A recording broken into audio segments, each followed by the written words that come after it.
I have a million questions, but I want to start with what you and the committee wanted us to take from today's incredibly emotional, compelling testimony from these witnesses. Well, thank you. I think that there were two pieces of it. I think one was the factual basis, what calls were made, what pressure was made, and what attempts were made to create these plots of fake electors to send them to Washington. But the other side of it was this personal story, the personal toll that it took on elected officials, that it took on individuals like Ms. Shaye Moss, who works as a dedicated election official for over a decade, on her mother, her grandmother, the personal impact of this. And there are just thousands of people like Ms. Moss across the country who've been impacted by these lies and this pressure. Yeah, I mean, bringing to life the reality for an election worker whose child was home alone when Trump's supporters, mobs of supporters, descended on their homes, really did, I think, refocus everyone on what this climate was like for election workers. But there's a through line. I mean, we asked Congressman Pete Aguilar after the last hearing if the president's indifference to hang Mike Pence was about an intended consequence or an indifference to violence. And I have the same question about showcasing all the violence put into motion by Donald Trump's words and deeds and lack of deeds by never condemning the violence. What is your sense on the violence that Trump instigates as a theme in these public hearings? I think it's that human element of the human toll and sort of the visceral nature of the violence. I mean, we're familiar with the violence that happened here at the Capitol on January 6th. We've seen that video so many times. And I think many of us were loosely aware of, leading up to that, between the election and January 6th, that these types of demonstrations got out of hand at state capitals around the country. But when we saw the footage today of the same man who infamously was on the Senate floor wearing Viking horns in the same costume getup, really carrying forth the same actions. It looked to me like a rehearsal. I knew that this had been building and had been repeated around the country many times, but I think, through the work of the committee and seeing just how much all of these pieces lined up, the pressure in the states, it culminated in the pressure here at the Capitol and the pressure on Mike Pence that we described at the previous hearing. The fake electors plot doesn't get as much airtime as the ellipse speech or Rudy Giuliani's combat by trial, but it may very well, by the committee's storytelling, represent the illegal conspiracy that directly involves Donald Trump. And I wonder if you can speak to your first point about laying out the facts of an illegal plot to overturn the election.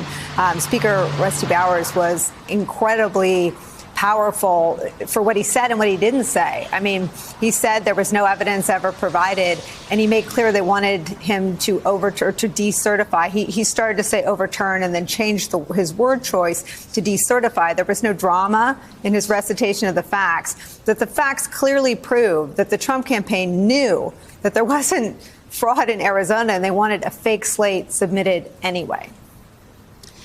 That was clear, and his testimony was so compelling in that. And he kept asking the questions. He's somebody who's truly is a public servant, and you could tell his dedication by his words, and it is so deep as to his faith rests on that obligation that he has to the oath. And, he kept being told, well, we need you to do this. And he kept saying, well, show me the facts. Where are the lists of these names of people, who are not citizens, people who are deceased? And he keeps asking over and over again, and they never produce anything. Yet they keep calling these meetings, bringing in more people, and eventually they get enough people to create these documents of these fake slates of electors. But they don't succeed in actually, getting Mr. Bowers, for example, leadership in the state house to call a special session. He doesn't have the authority to do that, but they just keep telling him and others, this is replicated around the country, that they have this authority to just reject results, call sessions in state legislatures, kind of depending on the state and the circumstances, just essentially telling them, just figure out a way to break the law so you can send us what we want, is the result that really came out of that. And it involved Donald Trump. I want to play some of the part of the testimony that you and I are talking about. To quote the former president, during the conversation, he told me the election was rigged and that I won Arizona, unquote. Did you have such a conversation with the president? I did have a conversation with the president. That certainly isn't it, but there were parts of it that are true, but there are parts that are not, sir. And the part that I read you, is that false? Anywhere, anyone, anytime has said that I said the election was rigged, that would not be true. Speaker Bowers, did the president call you again in later in December? He did, sir. Did you tell the president in that second call that you supported him, that you voted for him, but that you were not going to do anything illegal for him? I did, sir. Nevertheless, his lawyer, John Eastman, called you some days later on June 4th, 2021. And he did have a very specific ask that would have required you to do just what you had already told the president you wouldn't do, something that would violate your oath. Is that correct? That's correct. And I said, you're asking me to do something that's never been done in history, the history of the United States, and I'm going to put my state through that without sufficient proof, and that's going to be good enough with me? That I would put us through that, my state, that I swore to uphold both in Constitution and in law? No, sir. He said, well, that's my suggestion would be just do it and let the courts figure it all out.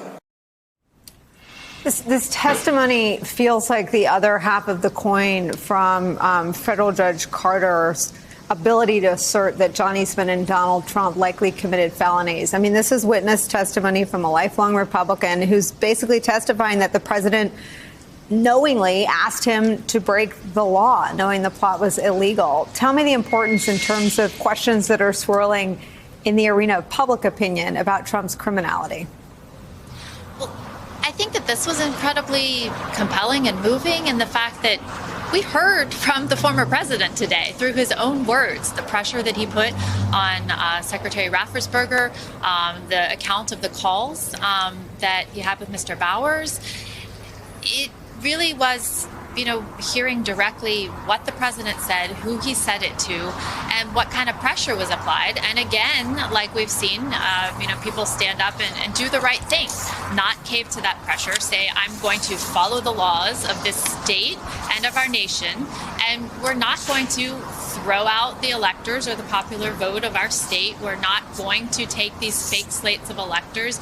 And today, just even more people implicated in this. We have a member of Congress, a senator, others, who were cited by our witnesses as having participated in this plot. The evidence that was provided today that was perhaps most for those of us who follow this every day, there are a ton of questions about who Donald Trump was talking about, right? When he tells acting AG Rosen and Deputy acting AG Donahue, leave the rest to my R, basically the R's in Congress. We got one of the names of those R's that Donald Trump had in mind when he asked DOJ to declare the election corrupt, and that was Ron Johnson. Tell me the significance of that anecdote and that testimony.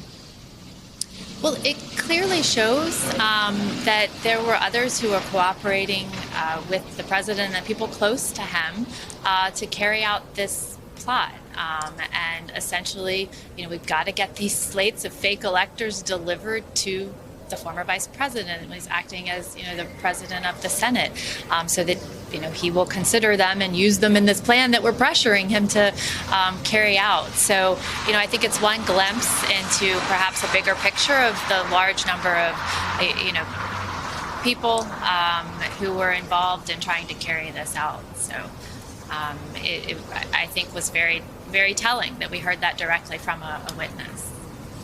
Is there any doubt in your mind that Donald Trump directed or participated in a conspiracy to obstruct an official proceeding of Congress? There is no doubt in my mind.